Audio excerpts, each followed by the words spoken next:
ગુજરાત પોલીસની છબીની ચિંતા પોલીસને છે કે બુટલેગરોને?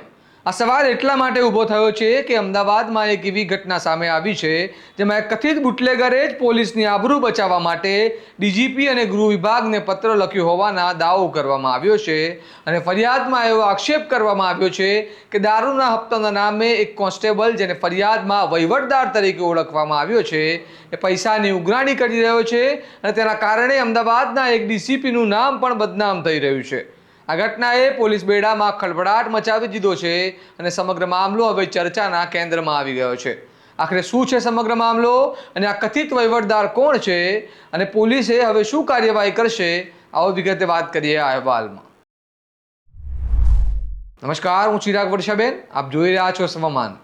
અમદાવાદ શહેરમાં એક બુટલેગર દ્વારા પોલીસના ઉચ્ચ અધિકારીઓને કરવામાં આવેલી ગુપ્ત ફરિયાદે ભારે ચર્ચા જગાવી છે।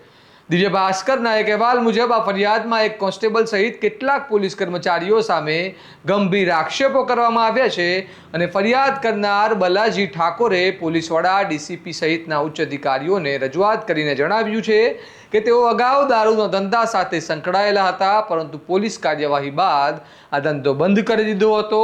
તેમ છતાં આજે પણ તેમના નામે દારૂના કેસ કરવામાં આવે છે અને સતત દબાણ કરવામાં આવે છે, એવા આક્ષેપો ફરિયાદમાં કરવામાં આવ્યા છે।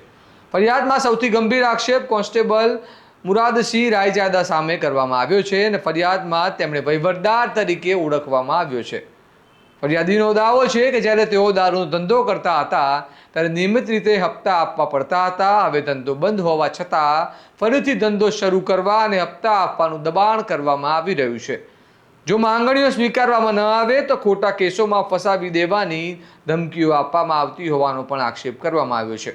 એટલું જ નહીં, ફરિયાદમાં એવો પણ દાવો કરવામાં આવ્યો છે કે કેટલાક કેસોમાં વ્યક્તિનું નામ ન હોવા છતાં દારૂના ગુનાઓમાં નામ ઉમેરવામાં આવ્યું છે। જો આ આક્ષેપો સાચા સાબિત થાય તો તે માત્ર ભ્રષ્ટાચારનો જ નહીં પરંતુ કાયદાની પ્રક્રિયાના દુરુપયોગનો પણ ગંભીર મુદ્દો બની શકે છે। ફરિયાદમાં વધુ એક ચોંકાવનારો આક્ષેપ કરવામાં આવ્યો છે કે એક કોન્સ્ટેબલ દ્વારા ડીસીપી સહિતના ઉચ્ચ અધિકારીઓના નામે પણ પૈસાની ઉઘરાણી કરવામાં આવતી હતી। જોકે અત્યાર સુધી આ દાવાઓને સમર્થન આપતો કોઈ જાહેર પુરાવો સામે આવ્યો નથી અને આ તમામ બાબતો હાલમાં માત્ર ફરિયાદમાં કરવામાં આવેલા આક્ષેપો છે। પરંતુ અહીં સૌથી મોટો સવાલ એ છે કે જો ખરેખર કોઈ નીચલા કક્ષાનો કર્મચારી ઉચ્ચ અધિકારીઓના નામે ઉઘરાણી કરતો હોય તો શું ઉચ્ચ અધિકારીઓને તેની જાણ હતી? અને જો જાણ નહોતી તો પછી આવી ફરિયાદો વારંવાર કેમ સામે આવી રહી છે? આ સમગ્ર મામલો હવે અમદાવાદ પોલીસ માટે પણ કસોટી સમાન બની ગયો છે, કારણ કે ડીસીપી કક્ષાના અધિકારીનું નામ ફરિયાદમાં આવતા હવે આક્ષેપોની નિષ્પક્ષ તપાસ થવી જરૂરી બની ગઈ છે।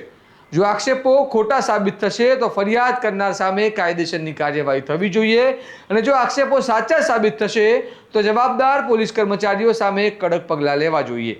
આ મામલે સ્વમાન દ્વારા ફરિયાદમાં ઉલ્લેખ કરાયેલા ડીસીપીનો સંપર્ક કરવામાં આવ્યો, પરંતુ પ્રયત્ન કરતાં તેમણે કોલ રિસીવ કર્યો ન હતો, જે અહીં તેનો પક્ષ રજૂ કરી શકાયો નથી। જો તેમના તરફથી કોઈ સ્પષ્ટતા આવશે તો અમે તેને પણ બતાવીશું, પરંતુ અહીંયા એક વાત ચોક્કસ છે। ગુજરાતમાં દારૂબંધીનો કાયદો અમલમાં હોવા છતાં જો વારંવાર પોલીસના નામે હપ્તા અને ઉઘરાણીના આક્ષેપો સામે આવે તો સૌથી મોટો ફટકો પોલીસ અને કાયદા પ્રત્યે લોકોના વિશ્વાસ પર પડે છે। હવે સૌની નજર તપાસ પર ટકેલી છે। શું ફરિયાદ માત્ર અંગત અદાવતનું પરિણામ છે કે પછી તેની પાછળ ખરેખર કોઈ મોટું સત્ય છુપાયેલું છે? અને ફરિયાદમાં ઉલ્લેખાયેલો વહીવટદાર શબ્દ શું સૂચવે છે? અને શું આ સમગ્ર મામલે પારદર્શક તપાસ થશે? આ મામલે તમારું શું કહેવું છે? શું પોલીસ સામે થતા આવા ગંભીર આક્ષેપોની સ્વતંત્ર તપાસ થવી જોઈએ? અમને કમેન્ટમાં જરૂર જણાવો અને આવા જ વિશ્લેષણાત્મક અહેવાલો માટે તમારા સ્વમાનને લાઇક, શેર અને સબસ્ક્રાઇબ કરવાનું ભૂલતા નહીં। નમસ્કાર।